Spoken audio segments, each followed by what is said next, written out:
انسان اپنی طرف سے پوری کوشش کرتا ہوتا ہے کہ میری وجہ سے نا کسی کو بھی کوئی تکلیف نہ ہو، لیکن اسی انسان کے ساتھ ایک طرف انسان وہ اپنا 100% دے رہا ہے، یعنی اپنی طرف سے وہ بالکل یہ کوشش کر رہا ہے کہ میں کسی کو کوئی بھی تکلیف نہ دوں، لیکن اگر اسی انسان کے ساتھ زیادتی ہو رہی ہے تو اس کے خلاف پلاننگ کر رہا ہے، اس کے خلاف جھوٹ بول رہا ہے، تو اس کے خلاف جھوٹی پلاننگ کر رہا ہے، اس کے ساتھ بے وفائی کر کے چلا گیا، تو اس کا گھر برباد کرنے کی کوشش میں لگا ہوا ہے۔ اس انسان کو چاہیے کہ وہ اپنی طرف سے جو پوری کوشش کر رہے ہیں لوگوں کے ساتھ بھلائی کے کام کرنے کے، اس کو ترک نہ کرے۔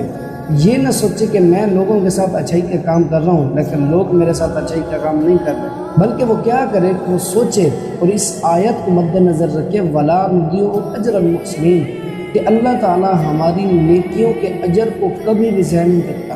اپنی طرف سے اسے پوری کوشش کرتے رہنا چاہیے جیسے وہ پہلے کر رہا تھا، چاہے لوگ اس کے ساتھ جتنی مرضی زیادتی کر رہے ہیں، لیکن اسے چاہیے کہ وہ کیا کرے، لوگوں کے ساتھ اچھائی کا کام کرے۔